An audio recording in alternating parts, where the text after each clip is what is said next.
1, 2, 3.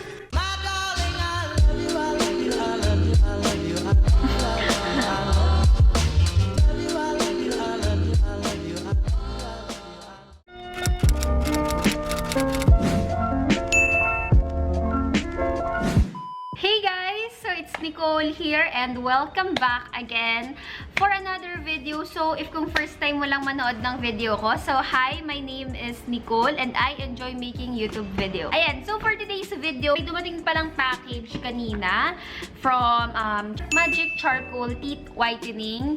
And then itetest natin tong product na to. Naghanap talaga ako ng product na ganito, which is for teeth whitening kasi problem ko talaga yung yellowish teeth ko, as you can see.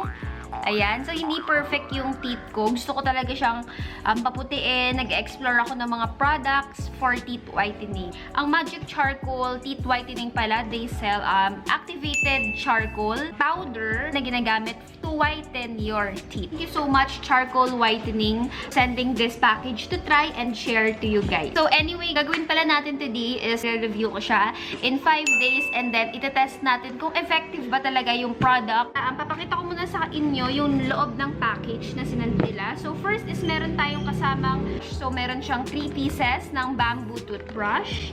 And then, they also sent activated coconut charcoal powder. Ayan. So, ito po yung itsura niya. Ayan, guys. This is the Magic Charcoal Teeth Whitening. Super na-excite ako kasi, guys, sinabi ko kanina na problem ko ngayong yellowish teeth ko and lagi ako nag-explore ng mga teeth whitening product. Sabi daw nila, yung yellowish teeth is stronger than the white one. So, medyo okay din naman siya, pero nakaka-bother pa rin lalo na pag magpipicture ka or makikita ng mga tao yung teeth mo medyo yellowish. Background lang about sa akin. I'm a coffee drinker. I love drinking coffee. Hindi ako ganun kaingat sa teeth ko, kaya nag-result din siya as yellowish. And then, wala pa akong na-try masyadong product na for whitening. Ang tinatry ko lang is whitening toothpaste and then itong perfect white strips. Pero, hindi ko siya natuloy-tuloy. Parang nagamit ko lang siya around 3 days. Importante pa rin kasi talaga yung maintenance when you are whitening your teeth. Ayun, if gusto niyo talagang maputiin yung teeth niyo, kailangan maintained kayo sa ginagamit yung product. So, ito yung gagawin natin for today. Gagamitin natin siya for 5 days straight, every day. I-check natin kung may effect ba siya or kung effective ba siya. So, ito po yung teeth ko. I-zoom in ko na lang. Ayan. So, sana hindi niya ako i-bash. Pero ganda talaga yung teeth ko. Ganyan. Ito yung itsura niya. Ayan. So, makikita niyo, hindi talaga siya maputi. I think, dito ako sa... Ayan, dito ako. And then, itetest natin. Goal ko talaga is maging 1 shade whiter man lang yung teeth ko when I'm using the product. O-open natin siya for the first time. Actually, first time ko gumamit ng charcoal whitening powder. Never pa ako gumamit ng ibang brand before. Siguro once akong gumamit, trinay ko lang siya. Importante pa rin, daming dumadaan.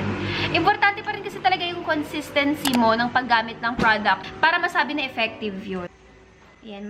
Toothbrush. So, ito yung gagamitin mo pang brush ng teeth mo. Hindi mo gagamitin yung regular toothbrush mo kasi activated charcoal siya. Ayun lang naman. So, huwag natin patagalin pa and then itry na natin i-open then gamitin tong product. So, first impression pala muna to. So, by the way, ililink ko pala yung shop nila down in the description box para makapag-order din kayo. Ayan. Yung sura niya. Okay din siya kasi nakasil. You opened the product, ito yung loob niya. Meron pa siyang separate na cover. Ayan, guys. Amuyin natin lang. Wala siyang amoy. Wala talaga amoy, guys. Which is okay kasi syempre, nakaka-bother din yung merong something na hindi maganda sa amoy ng product na ilalagay mo sa teeth mo. Next is open na natin tong bamboo toothbrush. First time ko gumamit nito actually. Ayan.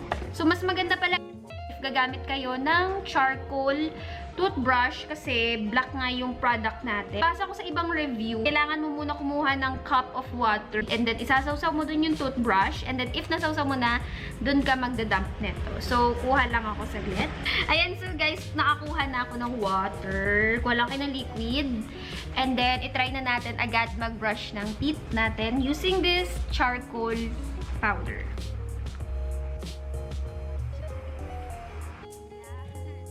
Let's get the activated coconut charcoal powder and then i-dip na natin dito yung toothbrush.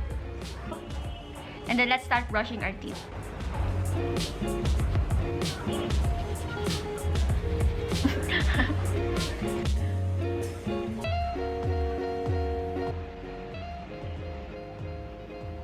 Okay, by the way pala guys, magka-timer tayo ng 2 minutes. Nakalimutan ko.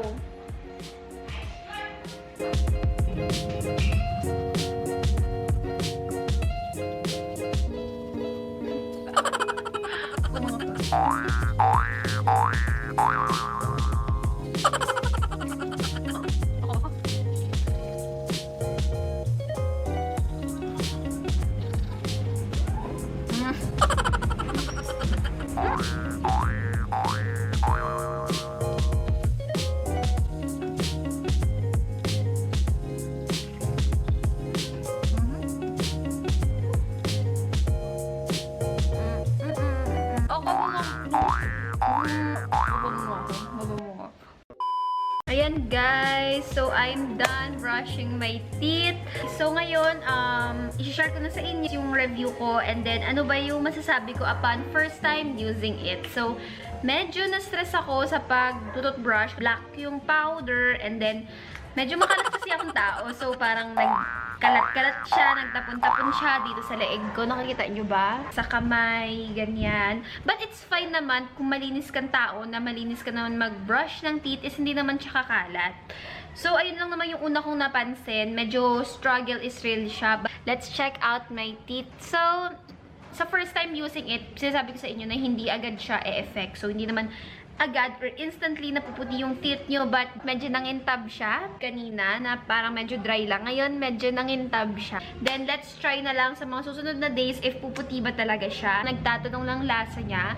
Lasa niya is parang wala lang. Parang nagbabrush ka lang ng teeth mo. Parang hindi nga siya baking soda yung lasa eh. Very light lang yung lasa kasi ayoko ng mga matatapang masyado na parang super acidic nang nilalagay ko sa teeth ko, which is hindi ko naman na-feel kanina. Ayun lang talaga yung ano ko, yung masasabi ko na medyo makalat siya using it, especially sa teeth. Puti kasi yung teeth natin or medyo yellowish, ganyan. So kapag nagbalnaw ka, siguraduhin mong balnaw na. Ayan, para hindi magkaroon ng tira-tirang black charcoal powder. So make sure guys na after nyong mag-charcoal toothbrush is gumamit kayo ng, pwede kayong gumamit ng isa pang toothpaste para ma-clean talaga. Kasi magtitira-tira yan, like dito. Meron ba? Ayan, so magtitira-tira siya if hindi nyo nalinisan ng maayos. But anyway guys, I'm really excited sa mga susunod na araw kasi iti-testing ko. And then, overall, ang masasabi ko sa ngayon is marirecommend ko talaga to. So, you can use my passcode, you can use Joyce to avail 25% off when you're buying those products. Hi! So, today is the day 2 ng paggamit ko netong teeth whitening. And 2 minutes pala. Nakalimutan ko sabihin.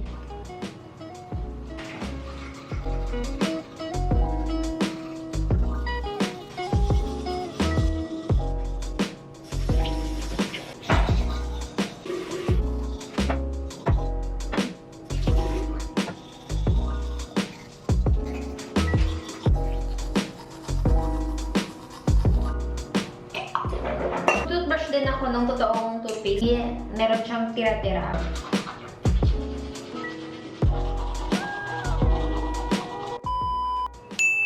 Yan, start na.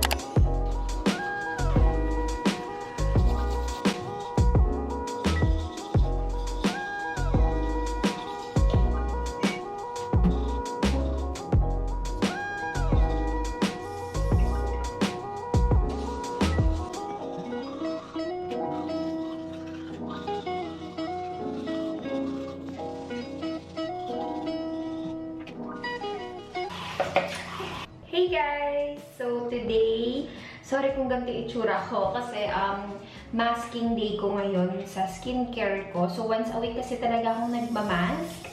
Ayan, para ma-exfoliate yung skin mo. Ayun, ma-exfoliate kasi ito yung pagtatanggal ng mga dead skin mo. Mas maganda kasi mag-exfoliate ka ng skin. So, ito po. Importante kasi yun kasi minsan parang medyo nagda-dry. Ako kasi nagda-dry talaga ako. Nagbabakbak, ganyan. So, it's really important for me. Pagpasensya niyo na, but anyway, today is the 4th day that I'm going to use again the Magic Charcoal Teeth Whitening. So, guys, masasuggest ko pala, nakalimutan ko sabihin sa vlog ko, but feeling ko nakita nyo naman, nung first day, nakalimutan kong sabihin na kailangan i-timer nyo for 2 minutes while brushing or using the charcoal powder. So, mas okay yun kasi mas matagal na nakababad yung powder sa teeth nyo. So, ayun lang guys, kukunin ko lang yung timer ko.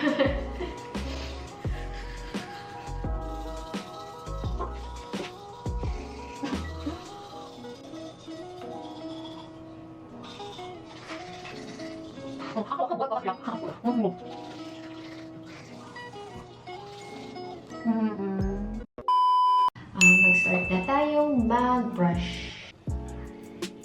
So, open na ulit natin.